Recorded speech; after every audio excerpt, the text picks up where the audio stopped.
Assalamualaikum warahmatullahi wabarakatuh.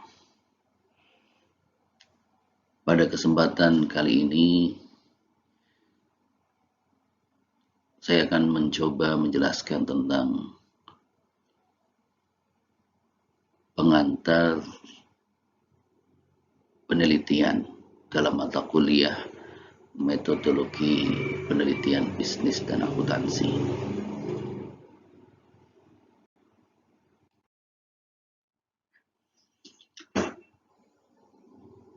Penelitian menurut beberapa teori dijelaskan.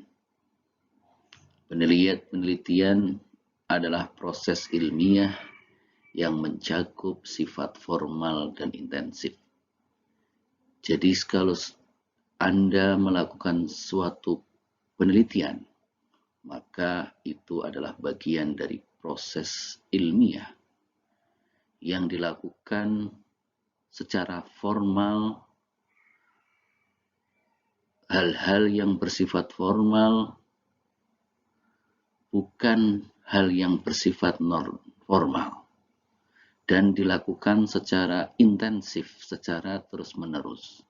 Itu pengertian penelitian sejarah dasar. Kemudian menurut C. Suprapto dalam sebuah buku menjelaskan bahwa penelitian adalah penyelidikan dari suatu bidang ilmu pengetahuan yang dijalankan untuk memperoleh fakta-fakta atau prinsip-prinsip dengan sabar, hati-hati, serta sistematis. Pengertian ini, kalau kita lihat dari kata kuncinya, bahwa penelitian itu harus diawali dengan penyelidikan. Penyelidikan yang dilakukan seorang peneliti dari suatu bidang ilmu pengetahuan, baik itu bidang ilmu pengetahuan alam, ilmu pengetahuan sosial, dan ilmu pengetahuan yang lain yang dijalankan untuk memperoleh fakta-fakta. Fakta-fakta ini diperoleh dari tempat Anda meneliti. Kemudian dengan prinsip-prinsip yang dilakukan yaitu dengan sabar. Seorang peneliti harus memiliki sifat yang sabar dalam menghasilkan sebuah penelitian. Kemudian hati-hati dan tidak boleh ceroboh dalam suatu penelitian, serta harus bersifat sistematis. Kemudian menurut David Hapeni menjelaskan bahwa pemikiran yang sistematis mengenai berbagai jenis masalah yang pemecahannya memerlukan pengumpulan dan penafsiran fakta-fakta. Menurut ini, kata kuncinya adalah yang pertama, penelitian itu harus mengandung sebuah pemikiran yang sistematis. Dan dari berbagai jenis masalah yang diharapkan menghasilkan sebuah pemecahan dengan melakukan pengumpulan dan penafsiran fakta-fakta di lapangan. Kemudian menurut yang lain, menurut Karen Griner, menjelaskan bahwa proses penemuan yang mempunyai karakteristik sistematis, terkontrol, empiris, mendasarkan pada teori dan hipotesis. Seorang peneliti harus menghasilkan atau melakukan proses penelitian dengan melakukan proses penemuan. Jangan lupa proses penemuan itu mengandung karakter yang sistematis dan bisa terkontrol, terawasi, dan empiris. Empiris mengandung makna bahwa mengandung empirik dan atau mengandung unsur bisa dipraktekkan, diuji cobakan. Jangan lupa harus mendasarkan pada teori-teori yang ada dalam sebuah penelitian, dalam sebuah pemahaman bahwa teori yang digunakan itu harus sesuai. Dan juga mengandung hipotesis apabila diperlukan. Kemudian menurut yang lain, penelitian adalah usaha seseorang yang dilakukan secara sistematis mengikuti aturan-aturan metodologi. Jadi seorang peneliti harus memahami aturan-aturan dalam metodologi penelitian. Kemudian menurut yang lain, penelitian adalah art and science, seni dan pengetahuan, guna mencari jawaban terhadap suatu permasalahan. Kemudian menurut yang lain lagi, ada cara pengamatan, inquiry yang mempunyai tujuan, yang menghasilkan sebuah jawaban permasalahan, atau proses penemuan, baik discovery serta invention. Itu beberapa makna penelitian. Sehingga secara umum bahwa proses penelitian itu harus melalui tahapan-tahapan dalam proses penelitian.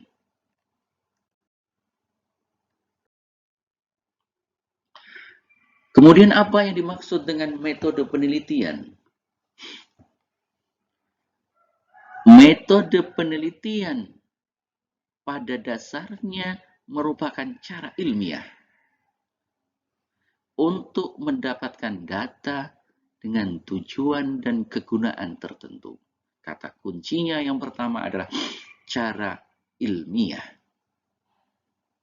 Kemudian harus mendapatkan data dan memiliki tujuan dan kegunaan tertentu. Apa yang dimaksud dengan cara ilmiah? Cara ilmiah yang pertama, kalau kita alurkan, yang pertama adalah data. Harus memiliki data. Data itu harus memiliki, dari data tersebut diharapkan ada tujuan dan menghasilkan sebuah kegunaan. Kalau kita hubungkan dengan kegiatan ilmiah, itu adalah cara ilmiah meliputi ada harus memiliki ciri-ciri keilmuan. Ciri-ciri keilmuan itu harus bersifat memiliki sifat rasional, kemudian sistematis, kemudian empiris, yang akan semuanya menghasilkan sebuah yang bersifat logis. Kemudian apa tujuan penelitian itu? Tujuan penelitian yang pertama harus memiliki penemuan. Penemuan diproses dari menghasilkan sebuah data yang baru. Kemudian yang berikutnya apa tujuan penelitian itu? Harus adanya pembuktian. Pembuktian diperoleh dari data untuk membuktikan dari suatu keraguan-keraguan. Kemudian apa lagi tujuan penelitian itu? Yaitu pengembangan. Pengembangan bisa diperoleh dengan memperdalam, kemudian memperkuat pengetahuan yang ada. Sedangkan kegunaan penelitian itu apa? Yaitu yang pertama harus bisa memahami dan menganalisis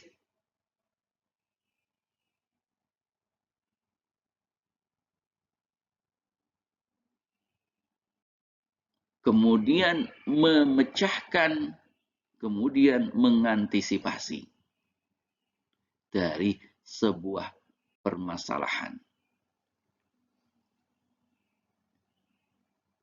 Itu beberapa konsep tentang metodologi penelitian. Kemudian kalau kita kaitkan dengan penelitian bisnis atau business research.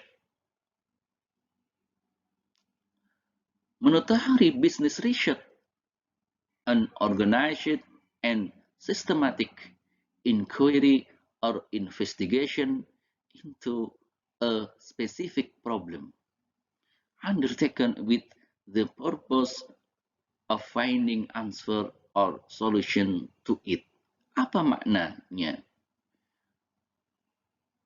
Makna penelitian bisnis adalah sebuah organisasi atau mengorganisasikan, kemudian inquiry yang bersifat sistematik atau melakukan sebuah investigasi penemuan ke dalam sebuah permasalahan yang spesifik yang menghasilkan tujuan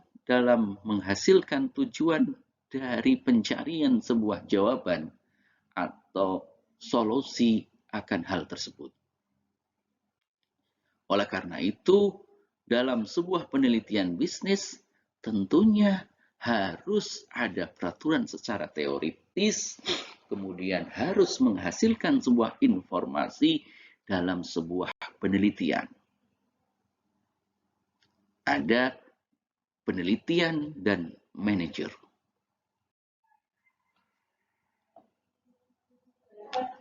Jawaban dan versus basic research. Basic research apa? Basic research adalah sebuah generate body of knowledge by trying to comprehend how certain problem that occur in organization can be solved. Dasar sebuah penelitian itu adalah sebuah badan yang menggenerasi sebuah pengetahuan dan mencoba mengkomprehensifkan bagaimana permasalahan itu bisa terorganisasi dan menghasilkan sebuah pemecahan. Kemudian apa? Applied research, jawaban riset. Solve a current problem faced by the manager in the work setting, demanding a time solution. Jawaban adalah sebuah pemecahan dari problem terkini yang tergambarkan oleh seorang manajemen dalam pekerjaan, menyeting sebuah dan permintaan, dan yang dalam menghasilkan solusi yang tepat.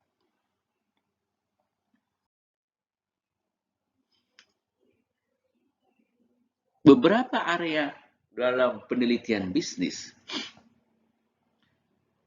Yang pertama, absenteeism atau ketidakhadiran. Kemudian communication, komunikasi.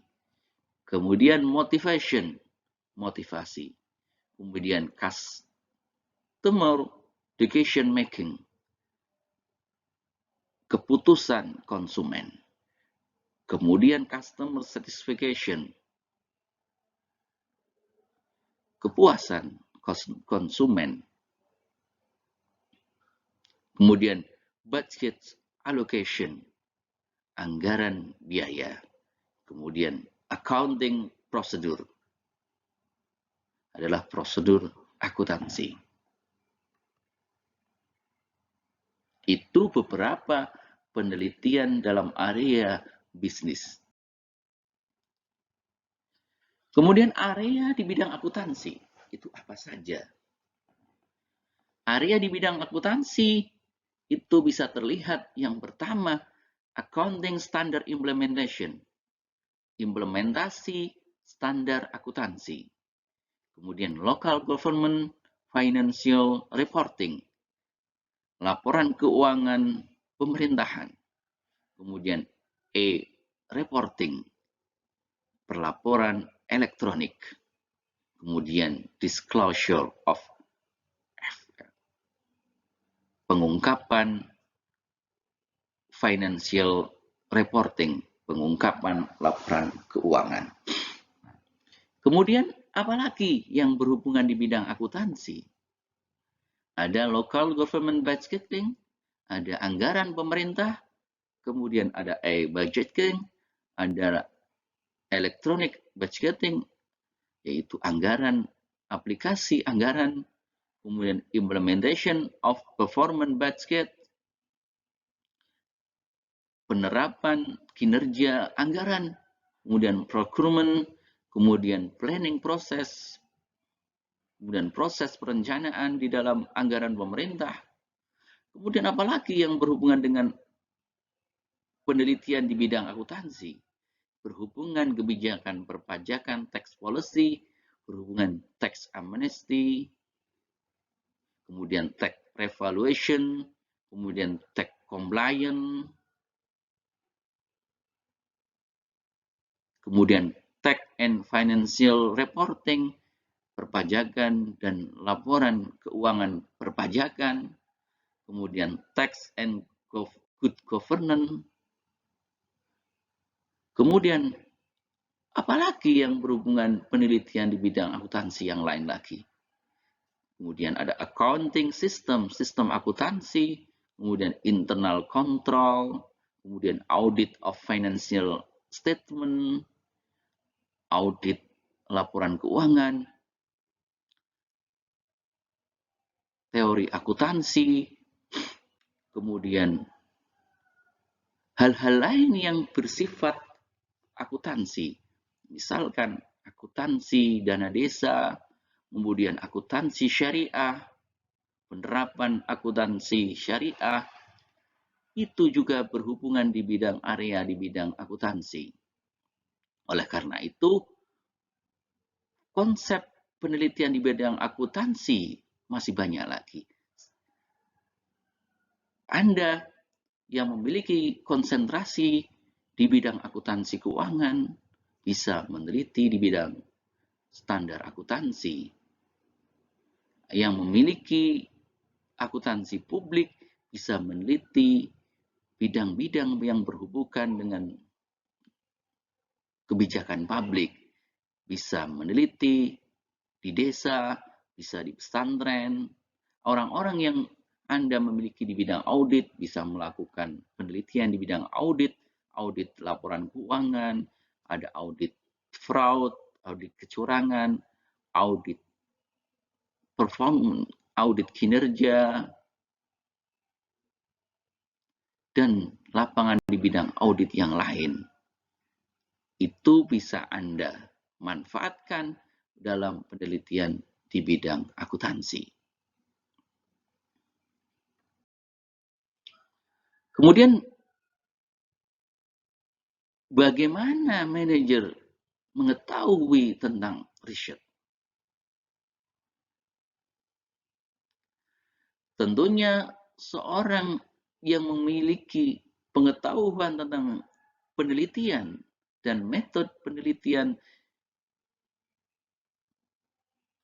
diharapkan bisa membantu manajemen secara profesional. Yang pertama, identify and effectively solve minor problem in the work setting. Yang pertama, bisa mengidentifikasi dan mengaktifkan penyelesaian permasalahan yang minor ya, dalam sebuah setting pekerjaan. Kemudian yang kedua, know how to discriminate good from bad research. Mengetahui bagaimana diskriminasi yang baik dari penelitian yang tidak baik.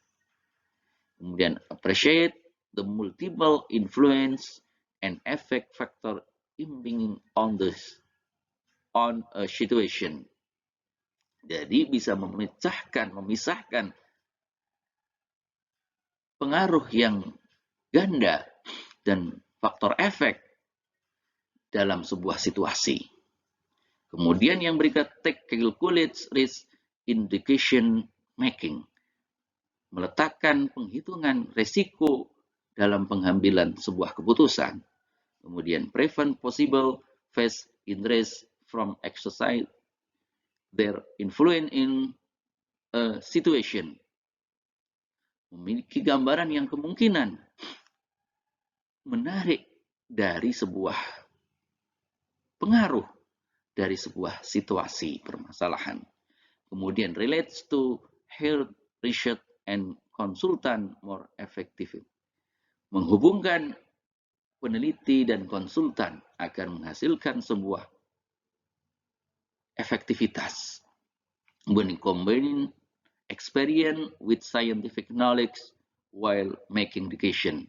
Bisa mengombinasikan pengalaman dengan pengetahuan saintifik dalam menghasilkan sebuah keputusan. Itu seandainya kita memiliki pengetahuan dalam penelitian dan metode penelitian. Kemudian the manager research relation, hubungan manajer dan seorang peneliti. Yang pertama, it should know his her law, mengetahui setiap peraturan. Kemudian trust level, level kepercayaan. Kemudian ada value system, sistem nilai. Kemudian acceptance of finding and implementation, penerimaan atas temuan dan implementasinya. Kemudian yang berikutnya, isu of inside versus outside research and consultant. Isu-isu ke dalam dan keluar peneliti dan atau konsultan. Kemudian internal research itu peneliti internal tentunya ada keuntungan dan kekurangan atau kerugian. Kelemahan ada keunggulan dan kelemahan. Apa keunggulannya dalam penelitian? Yang pertama, better accepts from staff. Penerimaan yang baik dari staff. Kemudian yang kedua, knowledge about organization, pengetahuan tentang organisasi. Kemudian would be integral part of implementation and evaluation of the research recommendation. Maka ada bagian yang bisa terintegrasikan dalam penerapannya dan mengevaluasi atas rekomendasi dalam sebuah penelitian. Kemudian apa kelemahannya? Less fresh ide. Kelemahannya adalah sedikitnya ide yang terbaru atau ide yang fresh. Kemudian yang kedua, power politics could prevail. Ada kekuatan politik penggangguannya. Kemudian yang ketiga, possible not value as expert by staff. Kemungkinan tidak ada nilai yang lebih dari sebuah bagian dari staff. Kemudian keuntungan eksternal dan kerugian eksternalnya apa? Pihak eksternal. Yang pertama, divergent and convergent thinking. Ada pemikiran divergen dan konvergen. Kemudian yang kedua, experience from several situations in different organization. Ada pengalaman dari situasi dan perbedaan di dalam organisasi. Kemudian yang ketiga, keuntungan yang ketiga adalah better technical training usually. Kebaikan adanya pelatihan teknik yang lebih baik. Dengan kerugiannya apa? Takes time to know and understand the organization. Kebutuhan menetapkan pengetahuan waktu yang cukup dan pengetahuan di dalam organisasi. Kemudian report and cooperation from staff not easy. Menghasilkan sebuah kerjasama dalam staff yang tidak mudah.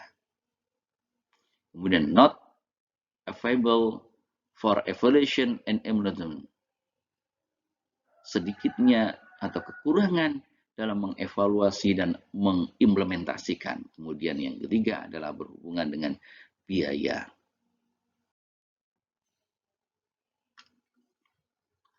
Kemudian pengetahuan apa seorang peneliti dan etikanya seperti apa. Pengetahuan seorang peneliti yang tentang penelitian dan manajerial efektif. Yang pertama adalah manager responsible for final outcome by making the right decision. Seorang manajer harus bertanggung jawab hasil yang final dan keputusan yang baik harus bisa dipertanggungjawabkan. Kemudian yang kedua, research may use big data, sophisticated methodology, newly studied. Maka pengetahuan tentang peneliti harus memahami tentang kebutuhan data yang besar dan pemanfaatan metodologi serta teori yang baru. Kemudian yang ketiga, consider changing turbulent environment. Penyediaan kebutuhan di dalam perubahan lingkungan harus selalu diperhatikan. Kemudian apa? Etika dan dalam bisnis riset. Kode etik di dalam penelitian. Yang pertama, Code of Conduct. While conducted research organization process sponsor. Maka adanya kode etik dalam penelitian, di dalam organisasi, kemudian di dalam proses penelitian, kemudian dalam sponsor dalam penelitian. Kemudian apa lagi? Ethical on each step. Maka harus tahapan-tahapannya harus memiliki etika yang baik. Mungkin itu saja yang bisa saya sampaikan dalam sesi permulaan dalam berhubungan dengan introduction to research. Bagaimana menyiapkan riset-riset yang baik, khususnya di dalam bidang bisnis dan akuntansi. Semoga bermanfaat. Assalamualaikum warahmatullahi wabarakatuh.